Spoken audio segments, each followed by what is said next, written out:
It all started on a quiet Monday morning, the kind where you expect peace and a cup of coffee out on the porch. Not a confrontation with the HOA. I had just pulled up to my own ranchese. My ranch after hauling a trailer full of supplies for a fencing project I'd been planning for weeks. The land's been in my family for generations, sitting just outside the edge of the HOA's boundary line. But that didn't stop one particular neighbor from poking her nose where it didn't belong.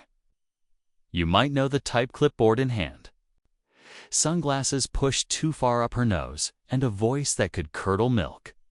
Around here, we call her Karen, and today, Karen had decided that me parking my truck and trailer near the road on my own land, mind you, was somehow an eyesore and a violation of community standards. I didn't think much of it at first. I figured she'd huff and puff and head back to her perfect lawn. But instead, she stormed off, muttering something about calling the authorities. I laughed it off until I saw the flashing red and blue lights coming down the dirt road not even 15 minutes later. That's when I realized she actually did it. She called the cops on me.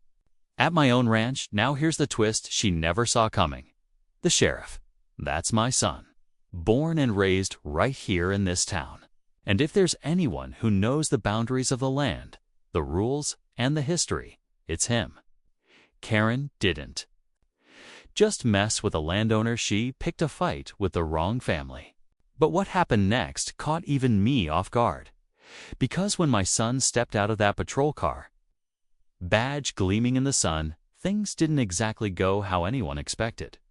And that's where the real story begins. My son, Sheriff Cole, stepped out of the patrol car calm as ever, like he already knew exactly what was going on. He adjusted his hat, gave me a quick nod, then turned to face Karen, who was standing there with her arms crossed like she'd just done the world a favor. She didn't recognize him right away. Maybe the uniform threw her off. Or maybe she was too caught up in her own version of the law to realize who she was dealing with. Either way, she launched right into a speech about community rules, unauthorized parking, and how people like me were bringing down property values. She talked loud, like she expected an audience. Cole just listened, arms crossed, not saying a word yet. Now, let me explain something. This ranch may sit near the HOA's outer edge, but it's completely outside their jurisdiction. It's private property, owned outright, with legal easements and county records that go back decades. But that's never stopped the HOA from trying to expand their control, especially Karen. She moved into the neighborhood about 6 months ago and has been on some kind of personal mission ever since. First, it was mailboxes being an inch too tall. Then it was garden flags disrupting uniform aesthetics. Now, it's my truck. While Karen kept rambling, I could see Cole's face tighten just a little, just enough to know he was getting tired of the nonsense. Still, he let her finish. That's the thing about him, he believes in hearing people out, even when they're completely in the wrong. When she finally paused to take a breath, he calmly asked her one question. "Ma'am, are you familiar with the property lines out here?" That question hung in the air like a storm cloud. Karen's smug expression didn't falter, but she hesitated. She glanced at me, then back at Cole, like she was trying to figure out what he was getting at. The silence was thick, and I knew right then that she was about to learn a very hard lesson about making assumptions. But she had no idea just how personal this was about to get. Karen crossed her arms tighter and lifted her chin, acting like Cole's question didn't shake her. "Of course I know the property lines," she snapped. "I've read the HOA handbook front to back." That was her first mistake, thinking an HOA booklet had more authority than a county deed. Cole kept his voice calm, but I could tell from the way his eyes narrowed that he wasn't going to let this slide. He asked her again, this time pointing toward the faded wooden fence line that marked the start of our land. "Because that truck is parked 50 feet onto private property, which means it's not within the HOA's authority." That's when things started to shift. Karen's confidence wavered just a little. But she pushed back harder, accusing me of being aggressive and disruptive to the neighborhood environment. She even claimed I was inviting unwanted attention with my trailer, whatever that meant. Cole didn't flinch. Instead, he turned to me and asked me quietly to pull up the property records on my phone. I had them saved after dealing with the HOA before. I'd learned to be prepared. While I searched, Karen's tone changed. She started hinting that I'd been disrespectful, that I'd ignored her friendly warnings over the past few months. That part was true. She had left sticky notes on my gate, complained about my horses making noise, even reported my barn lights for being too bright at night. But this wasn't about noise or lights anymore. This was about control. She couldn't stand the idea that someone wasn't bowing to her HOA authority, and it was eating her up inside as I handed the phone to Cole. Karen leaned in with one final jab. You people think you can do whatever you want just because you've been here longer. That sentence, it changed everything. The second Karen said those words, you people, the air shifted. Cole's jaw tensed, and for the first time that morning, he took a step closer to her. His tone stayed measured, but there was a firmness. In it now, ma'am. I'm going to ask you to clarify what you meant by that double quotes. Karen backpedaled fast, waving her hands. Oh, I didn't mean anything by it. Just, people who've lived here forever. The old-timers, that don't always respect the new rules. But her voice cracked slightly, and she wouldn't meet his eyes. Cole didn't press further. Instead, he tapped the screen of my phone, zooming in on the property map. This document is from the county assessor, he said clearly. It shows the boundaries. The area where the truck is parked is private land, not HOA controlled. Karen started to argue, but Cole raised his hand not rudely, but firmly enough to stop her in her tracks. That means this isn't an HOA matter. This is a personal complaint over something that's not yours to control. Her face turned red, but she wasn't done yet. She pulled out her own phone and began recording, loudly announcing that she was being harassed on public land and that this officer is clearly biased. That's when she made her biggest mistake, yet she reached toward Cole, trying to push the phone in his face while still recording. It wasn't a hard shove, but it was enough. I froze. Cole didn't flinch, but he did step back and lower his voice. Ma'am, I'm going to ask you to put the phone down and step back, now. The words weren't loud, but they echoed across the quiet road like thunder.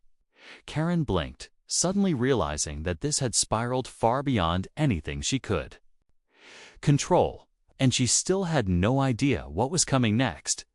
Karen stood frozen for a second, her hand still midair, the phone shaking slightly. Her eyes darted between me and Cole, and for a moment it looked like she might back down. But then, like flipping a switch, she spun the narrative. Fine, she said, lowering the phone. But I'm not the only one with concerns. I've already filed a formal complaint with the HOA board and I've emailed your department. Sheriff. Her voice was smug now, like she thought she still had a card to play. They're opening an investigation into unauthorized land use. Your name's already on it. Cole raised an eyebrow, his posture still calm, but I knew that. Tone, Karen had gone from annoying to strategic. She wasn't just trying to get me in trouble. No, she was trying to put pressure on Cole, too. I could see it in her eyes. She wanted to make this about more than a parked truck. She was hinting at nepotism, trying to drag his badge into it. And the worst part? She'd gotten the HOA to back her, or at least pretend to. That's when Cole's phone buzzed. He checked the screen and his jaw tightened. It's the county zoning office, he muttered. They got a call saying there's unregistered construction happening here. My heart dropped. That was a flat-out lie. I hadn't built a thing, just parked a trailer. But it meant Karen had gone around us, reaching out to anyone who'd listen. and spinning a story just believable enough to cause problems. Cole looked at me and then back at her, more serious than before. If they're sending someone out, we'll have to walk the property with them. And suddenly, this wasn't just an argument with an overreaching HOA. This was about to become an official inspection. And the real danger was Karen might not be working alone an hour later. The county zoning officer pulled up in a dusty SUV. He was an older man named Rick, someone I'd met before at a community fair. Fair guy, no nonsense. He stepped out with a clipboard and a neutral expression, but I could tell he'd already been briefed. Karen wasted no time rushing over, pulling out printed photos of my truck and trailer, pointing dramatically toward my land like she'd uncovered some criminal operation. Cole stayed back, arms folded, watching quietly as Rick began his inspection. We walked the perimeter. Rick checked the fence line, the gravel area where the trailer sat, even my tool shed. He didn't say much, just nodded here and there. He finished. He looked at Karen and said, "Everything here checks out. No violations. Property is zoned for agricultural and residential use. The trailer is parked within private boundaries. No permits required." Karen's mouth opened, then closed. For the first time, she had nothing to say. I could see the steam building under that T. Cole looked over the email again, then handed it back to Rick. "I'll be following up on this," he said firmly. Karen stood stiffly, her arms crossed and jaw clenched, clearly realizing things had turned against her. For all her noise and accusations, the truth had a way of rising to the surface. What started as a petty parking complaint ended up revealing a much deeper issue. An HOA board trying to use their influence to control land they had no say over. A few days later, after a formal report was filed, the county opened an inquiry into the HOA's recent complaints. Turns out, I wasn't the only one they'd targeted. Another neighbor, a retired veteran who kept chickens, had been hit with similar bogus accusations. A young couple at the far end of the neighborhood had nearly lost their zoning approval for a greenhouse. All of us had something in common: we weren't part of their inner circle. And we didn't fit the mold they were trying to force on the community.